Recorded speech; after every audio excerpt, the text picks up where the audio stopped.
5 steps to attract birds to your backyard, UK.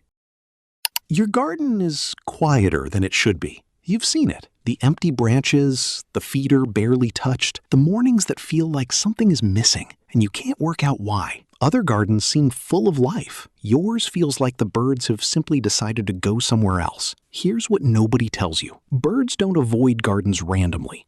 They avoid gardens that haven't earned their trust yet. And the difference between a garden they pass over and a garden they return to every single morning comes down to 5 specific things. Things most people in the UK never think to change. Welcome to Wild Yard Mind. Subscribe before you leave, because what you're about to learn applies to every garden in Britain. Terraced, semi-detached, half an acre, and it will change what you see outside your window starting this week. We're going through all 5 steps today. Stay to the end because step 5 is the one that most people skip entirely, and it's the one that holds everything else together. Step 1. Give them a reason to land. The first thing a bird does before it visits your garden is threat assessment.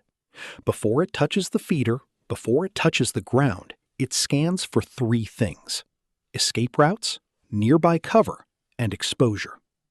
A feeder hanging in the middle of an open lawn with nothing nearby tells a bird one thing: this is a trap. Research consistently shows that birds, particularly robins, blue tits, and chaffinches, strongly prefer feeding within 10 to 12 feet of dense cover. A hedge, a shrub, a climbing rose against a fence. Close enough to vanish into instantly if a sparrowhawk appears. Not so close that a cat can crouch directly underneath. If your feeder is in the open, move it. You don't need a new garden. You need to think like the bird, not like the person watching from the kitchen window. Step 2. Stop buying the wrong seed. Walk into any garden center in Britain and you'll find bags of wild bird mix on the shelf.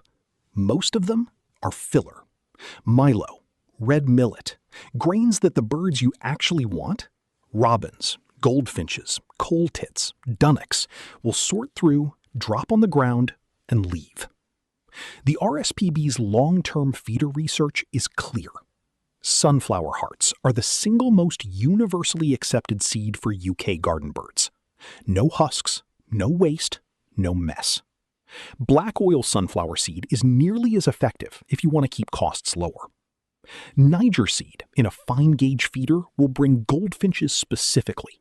And once a goldfinch charm finds your garden, they come back in numbers.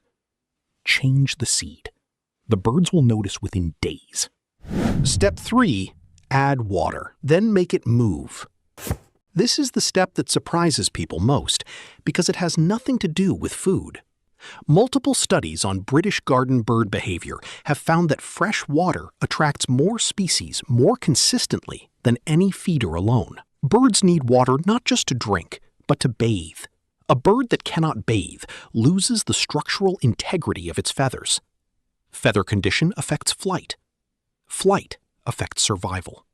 The mistake most people make is leaving the bird bath still. Still water goes stagnant within 48 to 72 hours. In warm months, it breeds bacteria. In cold months, it freezes solid. Neither version helps anyone. Add a solar dripper, a small device that keeps the surface moving. Moving water catches light. It makes sound.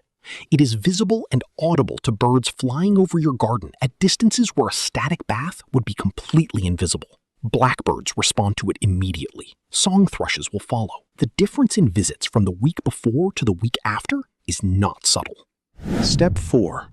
Let one corner go wild. British culture values tidy gardens, clipped edges, cleared leaves, no dead wood. For people, that signals care. For birds, it signals nothing to eat. Dead leaves on the ground are not debris. They are a layered system of invertebrates, insects, and larvae that thrushes, wrens, and dunnocks depend on entirely. A garden where leaves are cleared within days of falling has removed a food source those birds have no alternative for in January and February, when everything else is frozen or bare. Leave one corner, one patch under a hedge where the leaves can sit, one dead branch if you have a tree. Wrens will roost in it, great tits will probe it for insects, woodpeckers in larger gardens will work it all winter. You don't need to let the whole garden go. You need one deliberate piece of wildness. That corner becomes the most productive square meter in your garden for birds every single year. Step 5. Show up at the same time every day. This is the one most people skip, and it is the reason some gardens never quite become what they could be. Birds learn routines. They learn schedules. Research on resident garden birds, robins in particular, shows that individual birds will begin anticipating a reliable human's appearance before it happens, adjusting their position, moving toward the feeding area, waiting. That only happens if you are consistent. Same time each morning. Move quietly. Fill the feeder without sudden gestures. Give them 10 minutes before you go back inside. What you are doing in those 10 minutes is building trust. Not with birds in general, with the specific birds that have chosen your garden. The robin that lands 3 feet from you and looks directly at your face, that is not coincidence. That is the result of weeks of quiet consistency. Your garden is not empty because birds don't want it. It's quiet because it hasn't yet told them it's safe. These 5 steps change that. Tell me in the comments, which one are you going to try first? And if you already have a bird that comes close, that recognizes you, that arrives before you've even done anything, tell me about it. Those moments are exactly why this channel exists. I read every single one. I'll see you in the next one.